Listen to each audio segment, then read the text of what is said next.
Bodybuilding is not just a sport. It is a way to live one's life, to reach for that moment of perfect symmetry and dimension. Welcome to the cult of the body. Bodybuilding is a tremendous thing when you realize that you have a hand, you have the power to create your body the way you want it. Today on stage, you have to be as big as you can be, as muscular as you can be, as ripped you can be, and as freaky as you can be. I think that we are a little bit obsessed. Bodybuilding is not body destruction. If anyone thinks that there's no drugs in all sports, they're living in a vacuum. I am 100% drug-free. Bodybuilding gives you power, gives you energy. I really respect these guys that go out there and do it naturally because they've really got to pay attention to their diet and their supplements. And I'll pick poses that are going to make me look bigger than I really am. Because that's what this sport is all about. It's a sport of illusions. I don't want to sound cocky or anything, but I'm going to go out there expecting to win.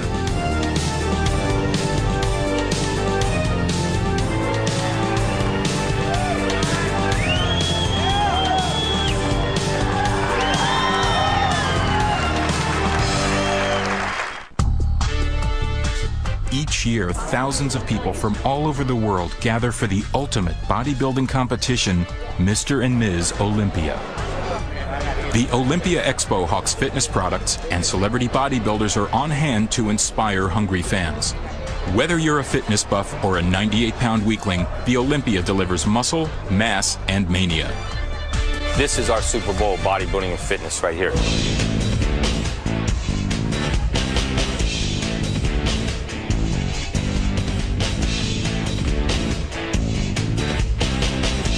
You have to have strong willpower, you have to have strong determination, and you must love what you're doing more than almost anything in the world.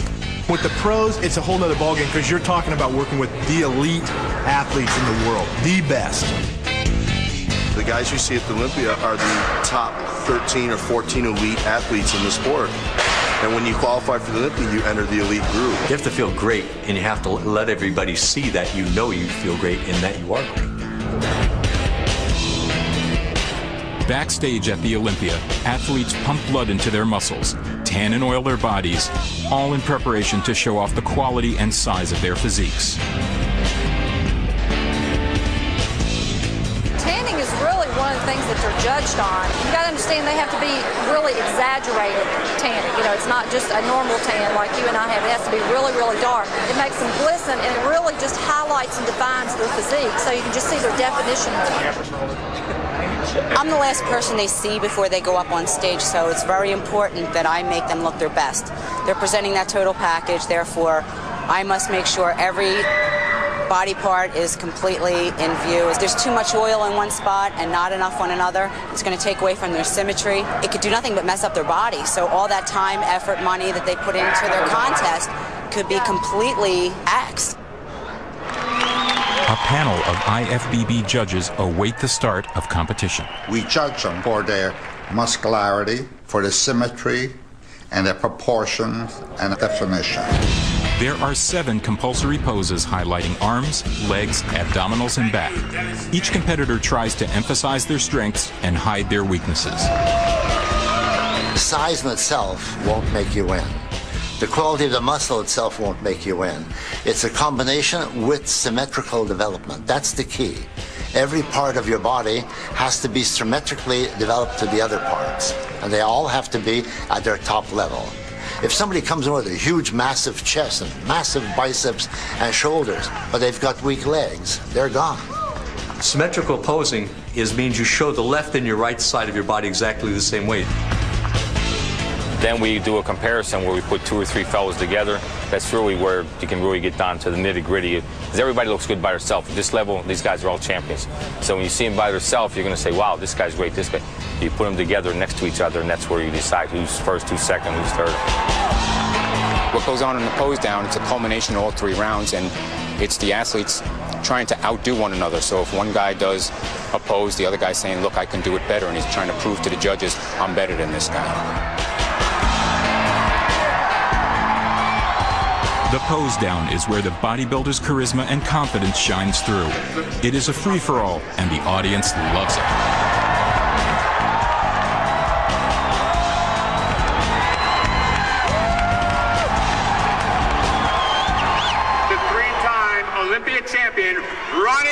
The Olympia purse is $435,000 unevenly split between the men and women. Top prize is $30,000 for the women, split between 2 weight classes. $110,000 for the men, winner takes all. Prize money aside, to win the Olympia is the brass ring that promises product endorsements, guest posings, and supplement support. It really takes discipline to make it to the top in anything, and especially bodybuilding, because it's not like the training takes all day, but you're involved with your body all day. Bodybuilding is made up of 3 stages. 1 is a competitive sport. 2 is a lifestyle. And 3 is an art. Training begins at the gym. Gold's Gym in Venice Beach, California is considered the mecca of bodybuilding. Whether you are an amateur or a pro, the goal is to become ripped and shredded, to see the physiology and shape of the muscle through the skin. For some people, no matter how hard they train, if they do not have the proper genetics, they will never achieve the desired look. Genetics, you have to have proper skeletal system. They got to have wide shoulders, got to have narrow waist, hips. They got to be in proportion. See, what I'm doing is shoulders or delts. And the reason I wrap the dumbbells with these is because I can't really grip the weight during the course of the exercise because the weight gets pretty heavy on my hands. Bodybuilder Craig Titus has been training for 11 years, 8 of which has been geared towards becoming a professional athlete. Because I'm dieting, I'm just burning interstitial fat out of my muscle, shaping my muscle, and creating a look that I need for stage rather than trying to build, so I lighten the weight to avoid injury. See, that got heavy.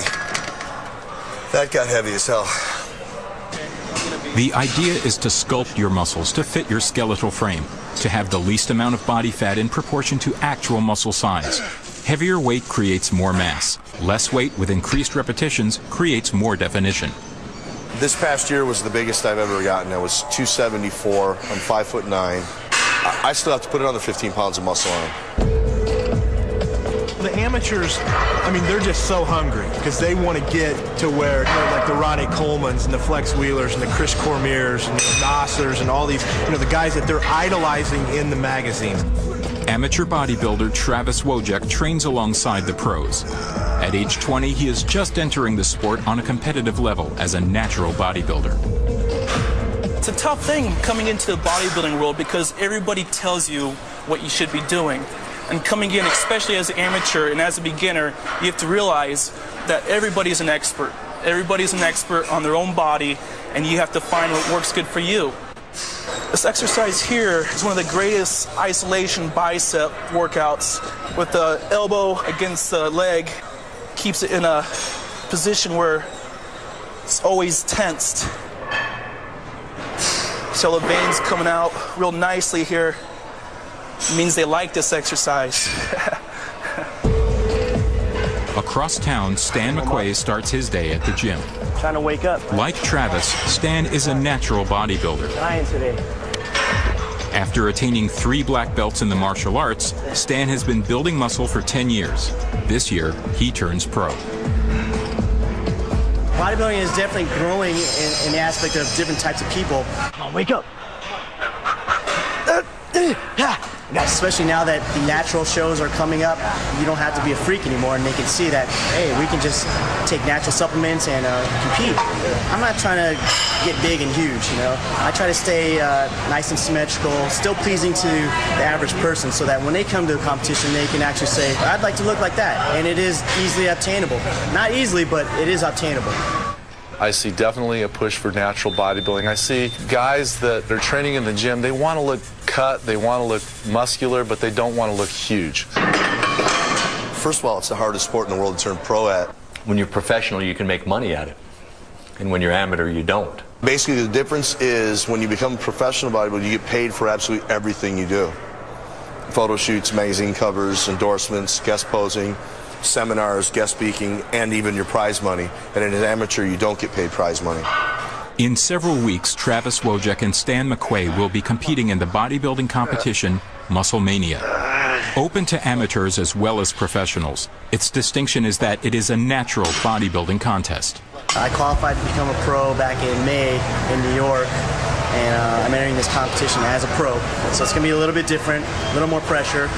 Now there's money involved, so it's a lot more at stake here. Being involved in a sport, you always want to rise to the highest ranks as possible in that sport. That's why you're in it, to rise to the top, to be the best. If I can become a pro being natural without taking the drugs and being healthy and inspiring people to be healthy, just wait and see. If that is possible, I will do it. What is perfection? The classic sculpted Michelangelo's David, or the Farnese Hercules, the massive, more developed look? As the aesthetics of the body have changed, so have the physiques.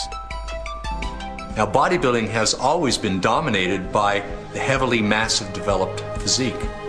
Today on stage, you have to be as big as you can be, as muscular as you can be, as ripped you can be, and as freaky as you can be. You have to be like that, otherwise you're not going to win the competition. I'm the leanest guy to ever win the Mr. Olympia contest, especially 3 times.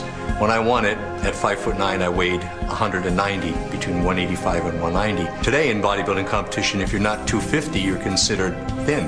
When you go to competition like the Mr. Olympia competition, you want to see guys looking freaky. You want to see the bigger guy come out, a 22-inch jump. Holy mackerel, look at it, boom, boom, flexing, rocking the whole stage. People getting fired up. They want to see that. That's what it takes in bodybuilding. People want to see those guys looking so freaky. The audience loves it. And now for the last 16 years, it's been the massive trend.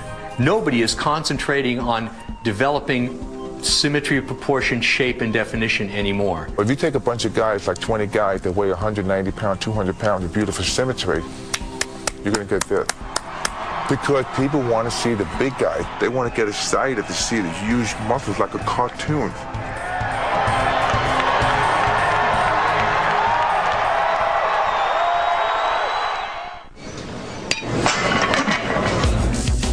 Just as the physiques of the body have changed, so has the science of lifting weights. Early on, weightlifters and fitness enthusiasts utilized free weights, commonly called barbells and dumbbells. Machines were developed to replicate weightlifting exercises. They enable people to lift weight with more control and safety. A machine can isolate an individual muscle more completely through a full range of motion. With a free weight, there is room for error because of imperfect form, which can lead to injury. I got a lot of machines because I went through shoulder surgery, which was right after my last Mr. Olympia contest. I couldn't do certain exercises. And so with the machines, I can do them. See, actually, even this lightweight is feeling pretty good. Over time, as technology became more sophisticated, the design of the machines became more muscle-specific. Today, there is no one standard as to what works better to build muscularity, which is why bodybuilders use machines in combination with free weights. Bodybuilding has an interesting history. Start of bodybuilding began in the 1890s with Eugene Sandow, who, by the way, is the model for the Mr. Olympia trophy. He was one of the forerunners of developing the perfect body. He was more an all-around acrobat, strongman, and performing feats of strength. Next was Steve Reeves in the 50s. And Reeves, in my opinion, was the most proportionate, good-looking bodybuilder of all time. He really had it all. I used to read comic books, like the Incredible Hulk comic books. And then one day I discovered a muscle magazine, Muscle Power, and Dave Draper was on the cover. And I realized that bodybuilders did exist. So then I took it home and I learned about, you know, Mr. America, Mr. Universe, and then I got bitten by the iron bug. I started working out when I was 13. The old Charles Atlas thing, I wanted to get muscles. I was skinny, young, I wanted to attract some girls, and I started lifting weights. When I was a kid, I saw the Hercules movie with Steve Reeves. But when I saw that film when I was about 10 years old, I wanted to come home and lift weights. I wanted to look like Steve Reeves. We all need heroes. That's why I'm trying to build heroes, and Arnold, I knew, could be one of them.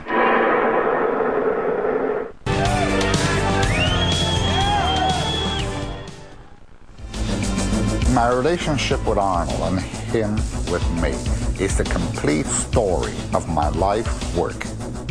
I saw pictures of him in Europe. He was strong looking and he was big and bulky. And we were running the Mr. Universe contest in Florida, and I invited him to come. And actually, he came and participated in the event. He took second next to Frank Zane. And when I saw him on stage and met him, I knew that the man had an iron will, iron determination, wanted to learn badly, and I knew he loved the sport.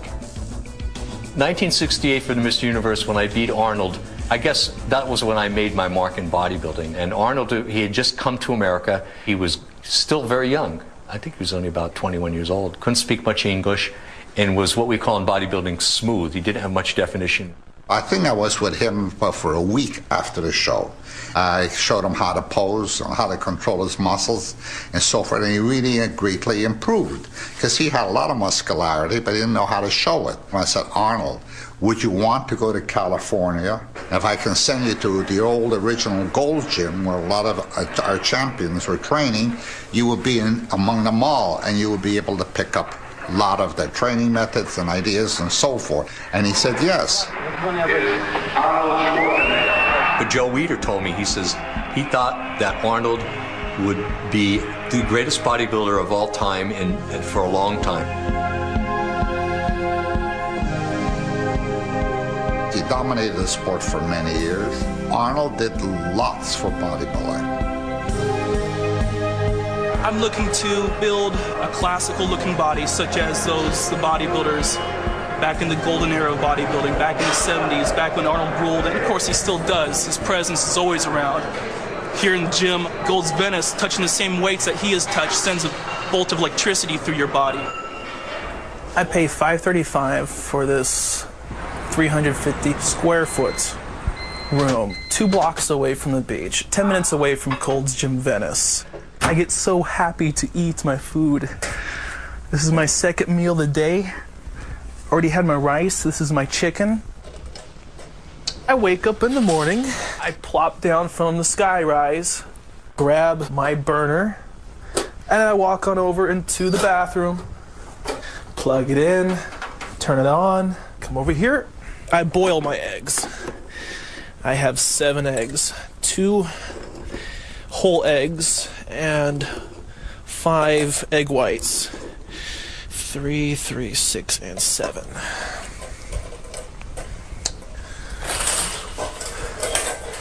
Fill up water, put it on the hot burner, and when I hear it boiling and I'm in the shower, I will reach out and turn it off. Like my fireplace. I actually put these pictures together. If someone did not believe that I was natural, they can look at my development as I progressed. There's all my homies at San Diego State. There's me right there. It's my freshman year. I wanted to be a football player, and I loved wrestling as well. The only thing that stopped me was my knees, my injuries, so the only thing that stopped me was myself. I am absolutely living my dream right now. One day, I'm going to wake up and my dream is going to be a reality. The reason why I got into bodybuilding is it's a long story. It's a little different than most people. When I was growing up in high school, I was hanging around with the wrong type of guys, hanging around a lot of gang members. I wasn't really deeply into claiming territory, but you know, when we went out, if we had to throw down or fight with another crew, we did. I grew up, I was a skinny kid. I was very insecure. You'd never see me walking around with shorts or a tank top on, so I wanted to get in the gym and pump up as much as I could. It took a while before I started seeing some improvements, but once you start seeing the little bulges coming out, it just makes you really excited and you just want to keep at it. A lot of my buddies I was actually hanging out with, they were in here also, so it was kind of like a hangout for us. But as I got more into it, a lot of my friends, they weren't interested, so they started leaving, but I just got hooked on it. I had genetics, for bodybuilding, so I kind of steered away from the gangbanging and got more involved in the sport. This guy's got a great physique right here. Definitely. He's got a lot going for him. Just keep working out. Every year I do a little guest appearance at a high school in East LA. They have a little bodybuilding club, and what I'll do is I'll come in, I'll do a guest appearance, and I'll do a little spiel about what I did and what I went through. All right, let's do this. Have fun, man.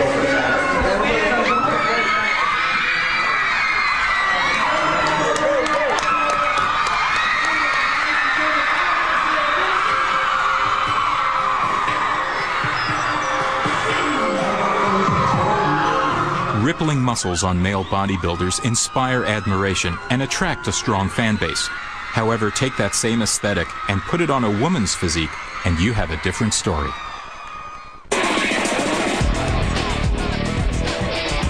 The world of women's bodybuilding has always been controversial. From the decrease in size of the purse to the increase of the size of the women's physiques, it is a sport that is in transition. The physique of the pro females have changed so much. You would look at a contest that I was in and look at a contest, 2 years ago, and you'd say, this isn't even the same sport. A perfect description is when people find out I'm ex-Miss Olympia, 6-time Miss Olympia, and they go, oh, but you don't look like one of those bodybuilders that I see on TV. Corey Everson did probably the most to keep women's bodybuilding popular because she was such a total package. She was good looking, she had a great body, and she was charismatic. And then after that, I think the winners got more and more muscular and they had less of the total package, and now it's got to the point where there's no total package, there's just a lot of freaky muscle. In 1985, I ran the Miss Olympia in New York at the Old Felt Forum. We sold 5,000 seats and had to turn a couple of hundred people away. But as the physiques increased, the attendance dropped. There's the argument that every athlete should be permitted to develop themselves to the maximum. But to turn a woman into a man is just a little too much. When I first started out, my strongest body part were my legs. I came from, tumbling background, track background, dance background, so I always had really genetic legs. My father had great legs. From the first time she picked up a weight, 2 years later she was a pro.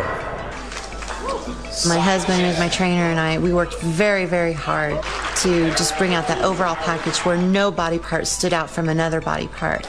After 3 years of trying, Kim Chizevsky won Ms. Olympia 4 times in a row. Away from the bodybuilding limelight, Kim Chizevsky and her sports nutritionist husband, Chad Nichols, live in Missouri. I am now making a transition to fitness, and it's because basically I've achieved all I could achieve in women's bodybuilding. I had been the big muscular girl for long enough, and I just wanted new challenges. In deciding to take the fitness challenge, Kim has shed at least 55 pounds of muscle in just over a year. To tear down that much tissue, Kim had to cut down on her protein intake, the most important muscle building block. I am a lot happier now that I am trimmed down and can wear normal clothes and off-the-rack clothes instead of having to have everything made for me. It was never that I liked being big. I never liked the off-season where you had to, gain weight in order to lose weight to look a certain way. I had like 11-year layoff of doing no gymnastics, no tumbling at all, and I'm above and beyond at the age of 32 where I was when I was, in college. So this is pretty cool for me. The movement now is with the Miss Fitness Olympia. The popular bias is in favor of a more lean and traditionally feminine look. Where women are judged by more traditional standards like they were in the early 80s. More like a beauty contest. Athletic women that are beautiful and have good physical development, have definition, are not big, don't do muscular poses, and have a lot of flexibility and have some kind of act that they do.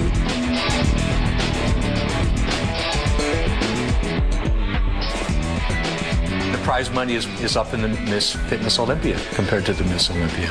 That is what's marketable, and it seems to be what draws people in and what they want.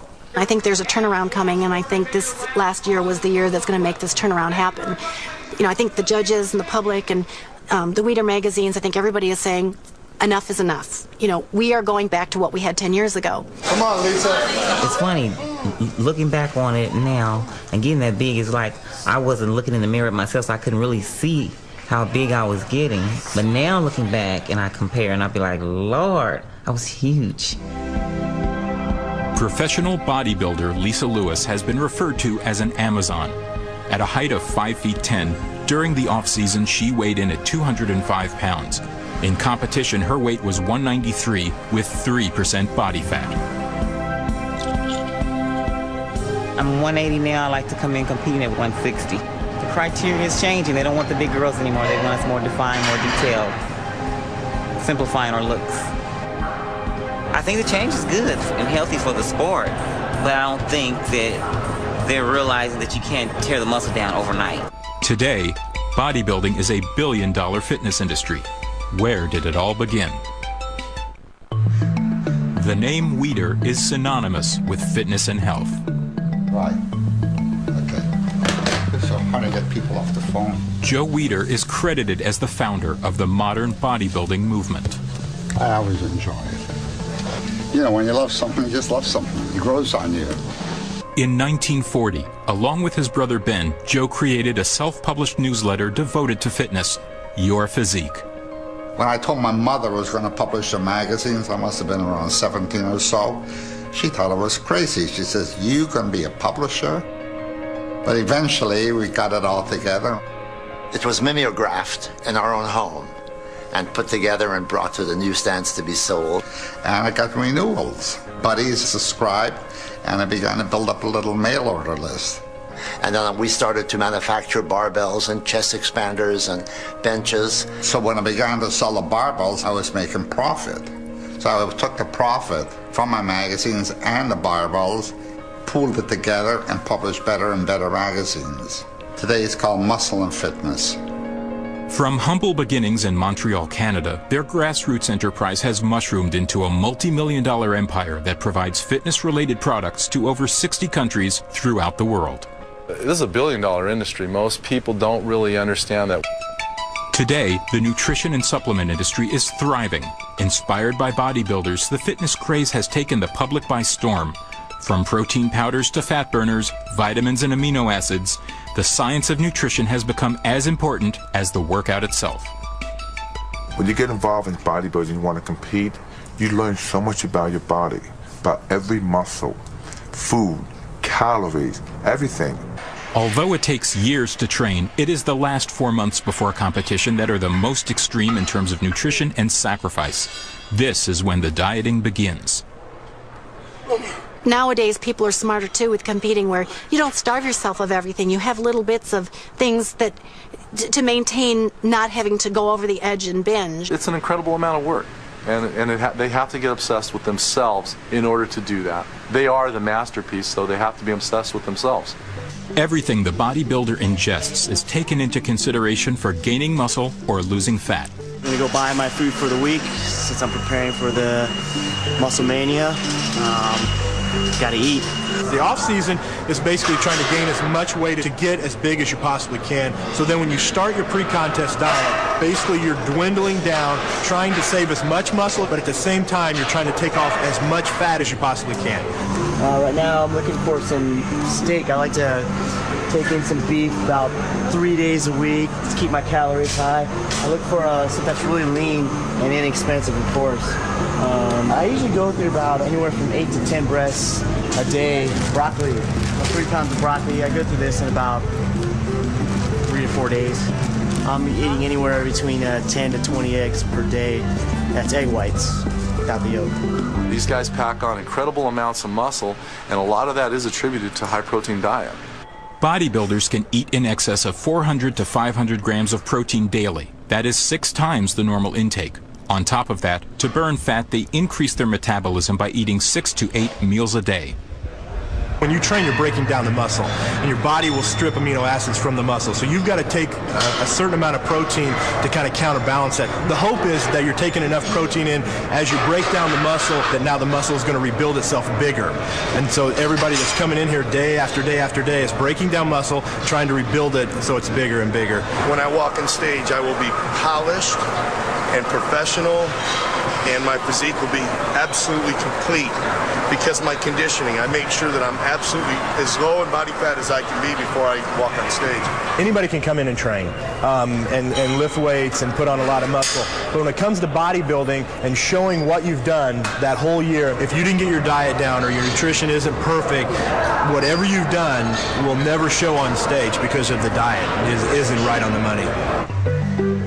The diet is very expensive. Eating chicken and beef every day, it adds up. And if you don't have sponsors, it's very hard.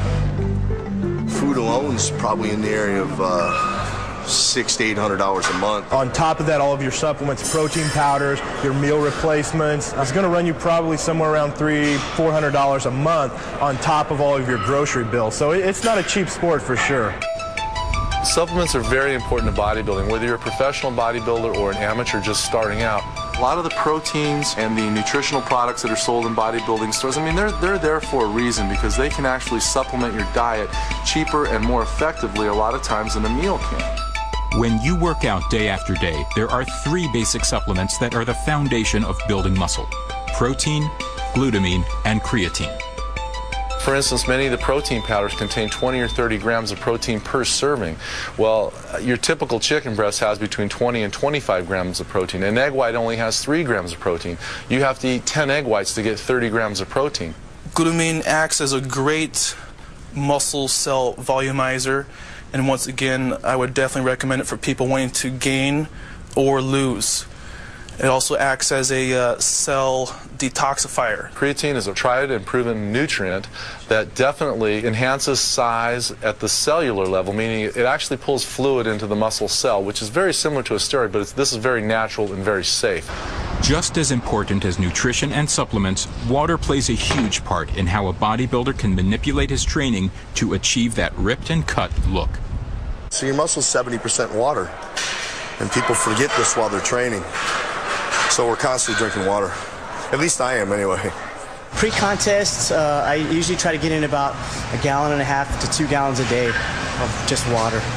More water in means more water out. It's the best natural diuretic there is. Water is a huge part. You can be very, very lean, between 3 and 5% body fat, but if you've got a little tiny bit of fluid in the subcutaneous layer of your skin, all of a sudden it has like a blur to the muscle. The less water you have in your system and the less fat you have on your body, you'll show more muscular definition. And there's another part to it too. It's called vascularity, where the blood vessel network in parts of the body stands out as well.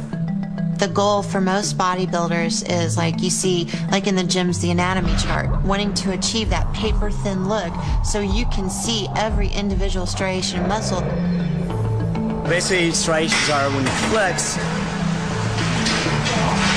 you can see all the muscle fibers. I would say the last 24, 48 hours up until the show isn't the most healthy part of it, but it's a very short period of time. You go to extremes in preparing for competition, like water depletion and extreme low carbohydrate diets and getting very dehydrated. You're going to feel bad.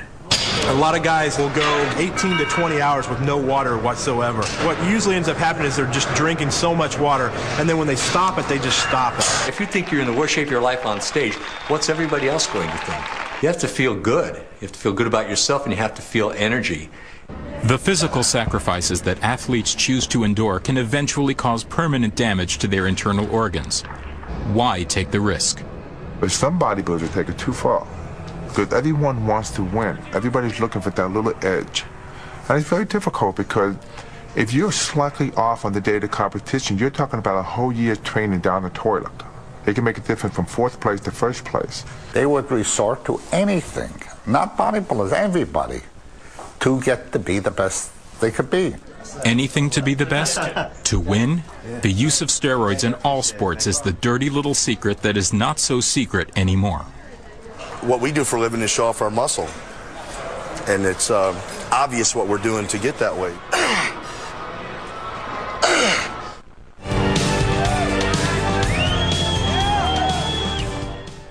Muscle Mania World Championships, only the best are here. Natural bodybuilding enthusiasts have gathered in Anaheim, California for the 10th annual Muscle Mania Natural Bodybuilding Championships. It is the largest drug-tested competition in the world. The pro division is very tough. Everyone in here is top quality. It's a huge competition. There's over 200 competitors. It's the most I've ever been in. You know, the sport is definitely growing. As far as natural bodybuilding, it's growing big time. Natural bodybuilding is actually, I don't want to say harder because I'll get a lot of pro bodybuilders upset with me, but it's not easy. I really respect these guys that go out there and do it naturally because they've really got to pay attention to their diet and their supplements. Here with the Muscle Mania, we have an unbelievable caliber of contestants. I'm just here to have fun. My goal is to be an inspirational bodybuilder. Show others you don't need drugs to be a great bodybuilder. It's just motivating people. Steroid use and bodybuilding, they're always going to go hand in hand. Basically, the breakdown is there's the non-tested shows and there's the tested shows. non-tested shows. They supposedly do random testing on competitors. The IFBB does random steroid testing throughout the year, so at any point in time, you know, an athlete's name can be drawn, and you've got to report. You've got literally a day to report to a doctor and take a drug test. And you just give them your name and wait line. All right, got a cup waiting for me. My name on it. Cool. And in the drug tested shows, they don't have random. It's the top 5 guys get tested automatically. So if you fail, you're out. No questions asked. Where's number 149? Is he in there right now? That's me. Is that you? I'm going next. Okay. So where does? And 151's in there. For the Musclemania, I am in charge of drug testing. What happens is every competitor that goes on stage for the finals, they're asked to urinate in a cup, and the cup is labeled. We have nurse practitioners on hand to make sure that everything, the person that goes in is the person coming out. They seal them, and they get sent off to a laboratory in San Diego. I think it's great. Yeah. I think it's good. It's fair. Keeps everybody honest. Yeah. But there's some clever people who know how to beat these things. But it's better than not doing anything at all, so I think it's good. If somebody wants to compete naturally, I don't think we have a problem with that. No, not at all. The same way, but we don't, you know, if they're going to, you know, we don't put them down for being natural. I don't want to be put down for not being natural. But they do. But they do. They do. But they do, yeah. To me, I'd rather just stay natural in the long run. You know, if you live to be 50, so I won't have to worry about having problems due to steroids. Anabolic steroids, human growth hormones, insulin. Whether organic or synthetic, steroids are based on increasing the levels of the male hormone testosterone to expand muscle density and strip down body fat beyond what normal levels of testosterone will do. If you take small amounts and you're medically supervised, I think that you basically can get stronger and healthier. I mean, steroids were developed to help people after surgery gain muscle mass back. And then they figure, well, if a little is good, then a lot more is a lot better. Not true. That's when it gets dangerous, is when you take high amounts for long periods of time. We are not drug-free, but neither is any sport. If anyone thinks that there's no drugs in all sports, they're living in a vacuum. Everybody's doing it. That makes playing field level. Yeah, absolutely. It is a level playing field. And how are you going to guarantee that nobody does it? You know, we do drug tests. We drug test for substances that we can detect. You know, and you can't detect everything. There's so many things you cannot detect that they don't even have tests for. Any steroid or diuretic is not acceptable, and if for some reason that comes up when the urinalysis is done, the finalist does get boosted out of their position. Thank you. Everybody is using it. It's unfortunate, lady, and I'm the most unhappiest person. I wanted people to live a good, healthy life. You know, I don't know why guys are willing to take that type of risk. I mean, whenever there's money involved, people do crazy things. And when you're talking about the Olympia, that's a lot of money riding in. There's a lot of contracts riding, and a lot of people take this sport to heart, you know, and they're very serious about this. Very serious. It's their business. And so this is where the sport has gotten as far as drugs, at the expense of just getting more and more size, more and more hardness. It's the same reason why I'm coming into the sport and staying natural. I've seen 200 bodybuilders come in today, and every single one that went on stage was drug tested. Thank you. There are natural bodybuilders. They are tested. There are organizations now just for natural competitors. So I have full faith that these competitors are natural. Let's pose, man. All right. Now, we're only teenagers, okay? Teenagers. I'm 19. We're both 19. Now, by the time we hit 25, we'll be looking like these other big guys. But better. Let's do chest. We're ahead of time, okay? Musclemania is open to men and women, amateurs and pros. The class divisions start with teenage boys and go all the way up through the Masters division for men over 40. There are over 200 competitors.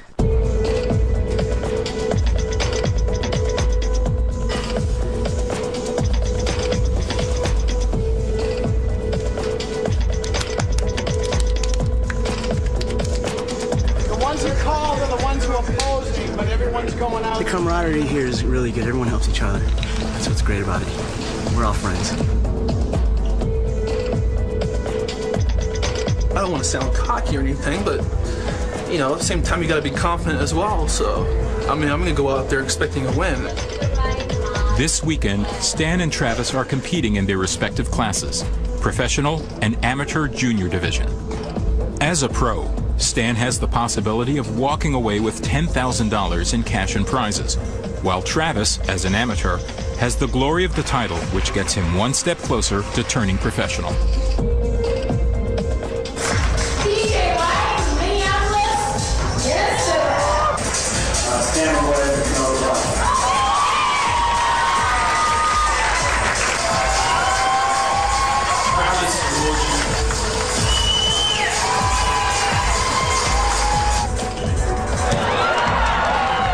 Here's my biggest fear.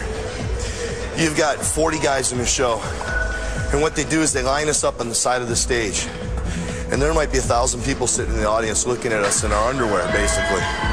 So you're standing there naked, in a line with 40 guys, and your worst fear is if they never call you out, because there's nothing worse than seeing some guy cry backstage, and I'm talking literally crying because he worked 16 weeks and never even got a call out. And I've seen it happen at the last shows I was in, and it's just never gonna happen to me, I can guarantee you that.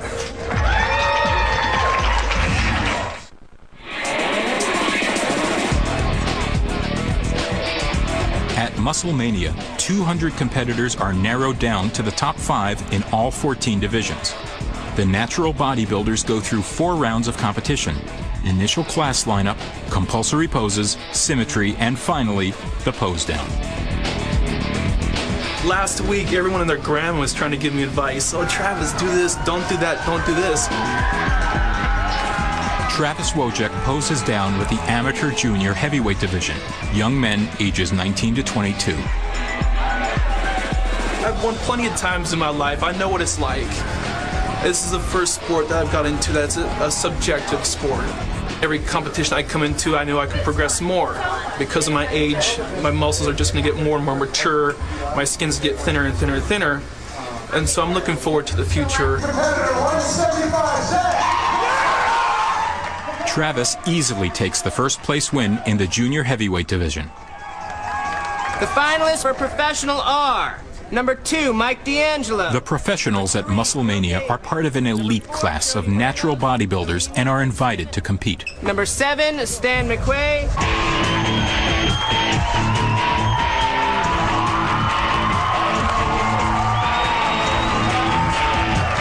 This is the hardest, most grueling thing when you're on stage. People don't realize how hard it is. I mean, to me, it is the hardest thing of all. I mean, coming in here and lifting the weights is easy. Doing the dieting is fairly hard. But when it comes time to get on stage and flex and blow all the air out for a good 15 minutes, oh, that's a workout.